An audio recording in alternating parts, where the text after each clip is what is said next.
अस्सलाम वालेकुम and welcome to headlines. मैं हसन इफ्तिखार लेकर आया हूं आपके लिए आज दिन भर की सबसे अहम खबरें। सबसे पहली खबर जो है वो है इस्लामाबाद हाई कोर्ट से, जहां इमरान खान साहब साबिक वज़ीर आज़म का तोशाखाना रेफरेंस केस की जो समाअत थी अपील की वो आज ख़त्म हो गई। Chief justice Islamabad high court justice Aamir Farooq ने फ़ैसला महफूज कर लिया। फ़ैसला कल 11 बजे सुबह सुनाया जाएगा।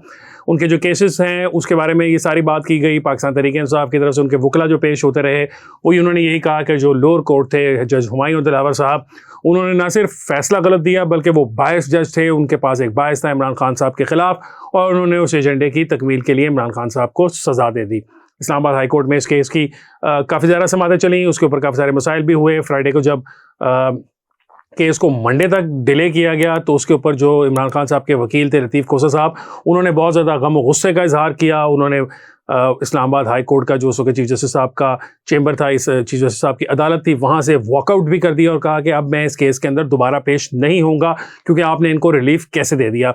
लतीफ़ खोसा साहब जो हैं वो चाहते थे कि फौरी तौर पर इमरान खान साहब जो हैं उनको इस्लामाबाद हाई कोर्ट की तरफ से रिलीफ मिल जाए, उनको वहाँ से जो उनकी सज़ा है उसको मुअत्तल कर दिया जाए और इमरान खान साहब को अटक जेल से बाहर निकाल दिया जाए। इंपॉर्टेंट बात इसके अंदर ये है कि इस वक्त तो लतीफ़ खोसा साहब वो चाहते हैं कि इस्लामाबाद हाई कोर्ट जल्दी फैसला दे दे उनके हक़ में, लेकिन जब तक ये केस लोअर कोर्ट में चलता रहा तब तक पाकिस्तान तहरीक इंसाफ और उनके वकला और इमरान खान साहब के वकला की यही कोशिश होती थी कि इस केस का किसी सूरत भी कोई फैसला ना हो, ये केस आगे ना चल सके। अभी भी आप देखेंगे कि जब कभी भी अगर ये सज़ा सस्पेंड हो जाएगी और फ़र्ज़ करें कि ये रीट्रायल होगा इस केस का, तो तब भी इमरान खान साहब के वकला की कोशिश यही होगी कि ये केस आगे ना चले। वो सिर्फ तब रिलीफ मांगते हैं या तब स्पीडी जस्टिस मांगते हैं जब उनको फ़ौरन रिलीफ मिलना होता है। अगर उनके खिलाफ कोई फैसला होना हो और उनको पता हो या शक हो इस बात का कि हमारे खिलाफ फैसला हो सकता है, तो इमरान खान साहब के वकला बड़े अक्लमंद हैं, उसके अंदर वो ज़्यादा तेज़ी नहीं दिखाते।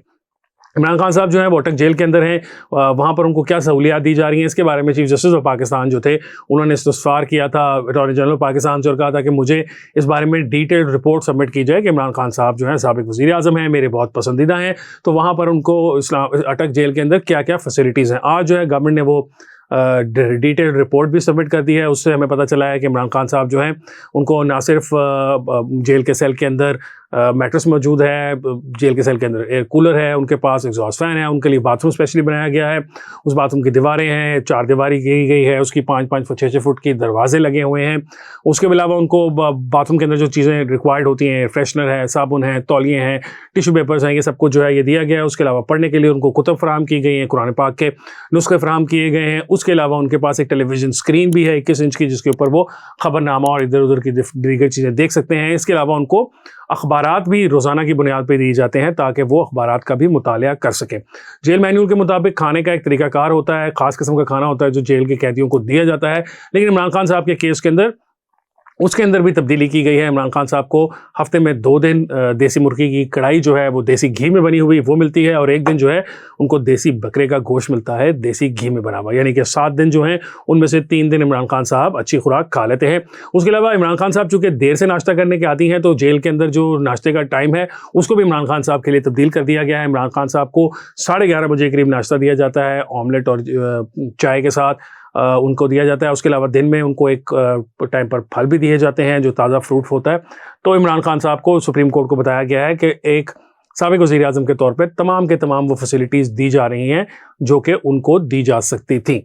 अब सवाल यहाँ ये पैदा होता है कि इमरान खान साहब जो हैं वो अपने मुखालफिन के बारे में जब आती थी तो वो कहते थे कि उनको जेल के अंदर किसी किस्म की भी कोई फैसिलिटी नहीं मिलनी चाहिए। उम्मीद है कि इमरान खान साहब का ये जो टाइम गुजरा है जेल में, इससे उनको एहसास हुआ होगा कि सियासी मुखालफिन के लिए जेल की दीवारें जो हैं वो तंग करने का कोई फ़ायदा नहीं होता। कल को आपकी अपनी बारी भी आ सकती है और वहाँ पर फिर जो कुछ होता है ऑब्वियसली फिर आप उस बात से काफ़ी नाराज़ होते हैं। जेल सुपरिटेंडेंट साहब ने तो अपनी रिपोर्ट में ये भी बताया है कि उन्होंने इमरान खान साहब से पूछा है और इमरान खान साहब काफ़ी हद तक सेटिस्फाइड हैं जो कुछ भी उनको अटक जेल के अंदर मिल रहा है। अब कल जो है इस्लामाबाद हाई कोर्ट इमरान खान साहब की अगर सज़ा मुअत्तल कर देती है तो इमरान खान साहब का अटक जेल के अंदर जो स्टे है शायद वो ख़त्म हो जाएगा। इवन दो उनके ऊपर दीगर केसेस भी हैं, उनको 9 मई के केसेस के अंदर भी इकट्ठा अंदर करने की कोशिश की जा रही है। 9 मई के अंदर केसेस की उनको इजाज़त भी अदालत से मिल चुकी है कि उनको गिरफ्तार किया जाए।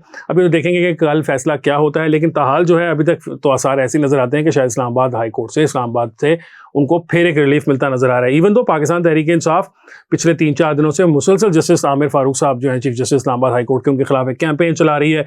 पाकिस्तान तहरीक इंसाफ के ऑफिशियल जो हैंडल्स हैं ट्विटर के और दीगर सोशल मीडिया के, उनसे उनके खिलाफ हैशटैग चलाए जा रहे हैं। कहा जा रहा है कि वो दोगले हैं, वो उनकी जो बायसनेस है वो बड़ी क्लियर आ गई है सामने। तो ये देखने की बात होगी कि आने वाले दिनों के अंदर इस सारे मामले के अंदर क्या होता है, आगे मामला कैसे चलते हैं। और इस्लामाबाद हाई कोर्ट का फैसला अगर इमरान खान साहब फ़र्ज़ करें नहीं हक़ में आता और वो सज़ा को बरकरार रख देती है इस्लामाबाद हाई कोर्ट, तो फिर आने वाले दिनों में क्या होगा। अगली खबर जो है हमारे पास वो है बिजली की कीमतें जिस तरीके से पाकिस्तान में बढ़ गई हुई हैं वो तो सबको पता है। इस बार सब लोगों के बिजली के बिल हैं तो सबको महसूस हुआ है कि बहुत ज़्यादा मामलात ख़राब हो चुके हैं। लेकिन इसमें सबसे हैरतनाक बात जो है, सबसे अजीब बात जो है और सबसे शायद दुख भरी बात जो है वो ये है कि जो हुकूमत के अंदर थी जमातें अभी कुछ दिनों पहले तक, वो भी आकर बाहर सड़कों के ऊपर बिजली की कीमतें बढ़ने के ऊपर एहतजाज कर रही हैं। मतलब बात कुछ समझ नहीं आती। आप लोगों की हुकूमत थी, आप लोग जिम्मेदार थे। ये पाकिस्तान डेमोक्रेटिक मूवमेंट की हुकूमत थी, इसके अंदर पाकिस्तान पीपल्स पार्टी थी, JUIF मौजूद थी और मुस्लिम लीग नून का तो वज़ीर आज़म था। और तो ये तमाम तर फैसले जो हैं महंगाई करने के, बिजली की कीमतें बढ़ाने के, पेट्रोल की कीमत बढ़ाने के, ये सारे फैसले जो हैं काबीना के अंदर होते थे। काबीना के अंदर ऑब्वियसली कोई ना कोई बातचीत भी होती होगी इस बारे में, तब तो कोई नहीं बोलता था। लेकिन जो ही हुकूमत से बाहर निकले और अब आने वाला इलेक्शन नज़र सामने आ रहा है कि आवाम से वोट मांगने जाएंगे, तो तमाम की तमाम सियासी जमातें जो हैं वो अजीब किस्म की ड्रामाबाजियों पर उतर आई। और मैं वर्ड ड्रामाबाजी जो है वो ध्यान से इस्तेमाल कर रहा हूँ।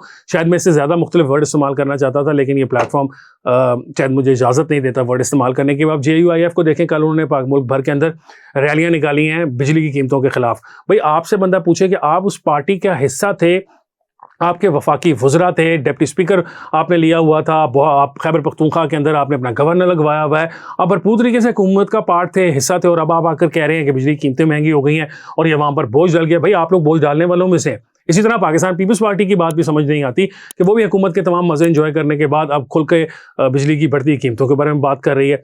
और ये बात इंपॉर्टेंट भी देखने के लिए है कि इस वक्त जो बिजली के लाइन लॉसेस हैं वो शायद सबसे ज़्यादा खैबर पख्तूनख्वा और सिंध के अंदर हैं पंजाब की निस्बत। तो वहाँ पर ना तो ये जो हुकूमतें रहीं वो अपने बिजली के बिल पूरे वसूल करने की कोशिश कर सकें, ना कुछ कर सकें, और अब आकर जो है सिर्फ नंबर बनाने के लिए इलेक्शन से पहले आकर सड़कों के ऊपर एहतजाज की कॉल दे रही हैं।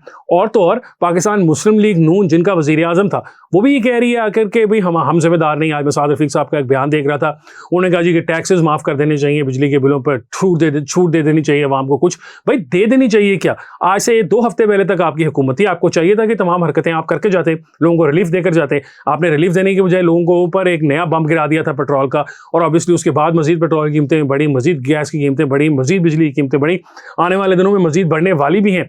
इस पिछले 1 साल के अंदर 15,000 अरब रुपए का इजाफी बोझ आप लोगों ने डाला बिजली के बिलों के अंदर अवाम के ऊपर, और अवाम की जेब से पैसे निकलवाने की कोशिश की। 200 यूनिट वाले लोगों को 9,000 रुपए के बिल आ रहे हैं, और आप लोग आज जो है सियासी मकासद हासिल करने के लिए, सियासी वोट्स को पॉइंट स्कोरिंग करने के लिए, सियासी सिर्फ वोट हासिल करने की ख्वाहिश लिए हुए आप जाकर आवाम से झूठ बोल रहे हैं। आपको बताना चाहिए कि आप जिम्मेदार हैं। IMF के साथ जो भी लेटेस्ट मुआहदा हुआ या जो भी मुआहदे की तजदीद हुई वो आपके दौर में हुई, और उस तजदीद की वजह से सारा कुछ देखना पड़ रहा है। आप इस सारा का इमरान खान के ऊपर ब्लेम डालकर बच नहीं सकते। अवाम जो है उनको आप इस हद तक बेवकूफ़ नहीं बना सकते कि आप अभी 20 दिन पहले तक गाड़ियों के ऊपर झंडे लगाकर इक़्तिदार के मज़े लूटते रहे, और आज आप आकर कह रहे हैं कि हम जो है अवाम को रिलीफ देना चाहते हैं और अवाम को रिलीफ मिलना चाहिए। और इंटरिम गवर्नमेंट से आके आपने ये कहना शुरू कर दिया कि बिजली के अंदर GST ख़त्म करें। भाई आप लोगों को ख़त्म कर देना चाहिए था GST। आप लोगों ने तो इनडायरेक्ट टैक्सेस की एक भरमार कर दी हुई है, डायरेक्ट टैक्सेशन आप लोग कर नहीं सकते। तमाम के तमाम आपकी जो डायरेक्ट टैक्सेशन की तरीक़ाकार थे वो नाकाम रहे। ना आप रियल इस्टेट वालों से पैसे ले सकते हैं, ना आप ट्रेडर से पैसे ले सकते हैं, ना आप किसी से ले सकते हैं। आपने ले दे के हाल ये निकाला हुआ है कि बिजली के बिलों, गैस के बिलों, पेट्रोल के ऊपर एक्स्ट्रा लेवियां, ड्यूटियां लगाकर तो आप आवाम की गरीब से पैसे निकालना शुरू कर देते हैं, और बाद में आप लोग वोट हासिल करने के लिए इस किस्म की बातें करते हैं। बहुत हैरानकुन बात है, शर्मनाक बात है। आप लोगों को इस बारे में सोचना चाहिए कि जब आपके पास मौका था आपने आवाम को रिलीफ नहीं दिया, और आज जब आवाम पिस गई है तो तब भी आप झूठे आकर वहाँ से उनको जलासे दे रहे हैं और उनको कह रहे हैं कि आप उनके साथ हैं, जबकि आप उनके बिल्कुल साथ नहीं थे। प्रोग्राम का जो आखिरी खबर है वो पाकिस्तान मुस्लिम लीग नून से रिलेटेड है। पाकिस्तान मुस्लिम लीग नून के जो दोनों कायदीन हैं इस वक्त वो बरतानिया में बैठे हुए हैं। शहबाज शरीफ साहब जो मौजूदा सदर हैं और नवाज शरीफ साहब जो उनके ताहयात कायद हैं वो दोनों बरतानिया के अंदर हैं। उनकी आपस में मुलाकातें भी हो गई हैं। नवाज शरीफ साहब का जो सितंबर में आना था कि उन्होंने 15 सितंबर के बाद पाकिस्तान आना था, वो 15 सितंबर से 15 अक्टूबर तक चला गया है। मैं आपको अंदर की खबर ये बता रहा हूँ कि इस वक्त नवाज शरीफ साहब को बताया गया है कि पाकिस्तान के अंदर इस कदर शदीद महंगाई का बहरान आया हुआ है, इस वक्त शदीद महंगाई का एक सैलाब आया हुआ है कि ऐसे में अगर वो पाकिस्तान आएंगे भी तो शायद उनको खास फ़ायदा नहीं होगा। एक तरफ तो उनकी जो लीगल मसाइल हैं वो होंगे, और दूसरी तरफ अवाम का जो एक नफ़रत है इस वक्त पाकिस्तान डेमोक्रेटिक मूवमेंट से, पाकिस्तान मुस्लिम लीग नून से, चूँकि जिन लोगों को भी ये पैसे देने पड़ रहे हैं, जिन लोगों को अपनी जेब से खर्चे करने पड़ रहे हैं, वो नवाज शरीफ साहब हों या शहबाज शरीफ साहब हों, उनको नहीं फ़र्क पड़ता। उन्होंने अपने घरों को चलाना है और इस वक्त चलाना बहुत ज़्यादा हुआ है मुश्किल। तो मियाँ साहब जो है शायद वो अक्टूबर के अंदर भी पाकिस्तान आपको आते नजर नहीं आएंगे। आज के प्रोग्राम के लिए इतना ही। इंशाअल्लाह आपसे मुलाकात होगी एक और प्रोग्राम के साथ। मुझे हसन फ़ारूक को दीजिए इजाज़त। अल्लाह हाफ़िज़।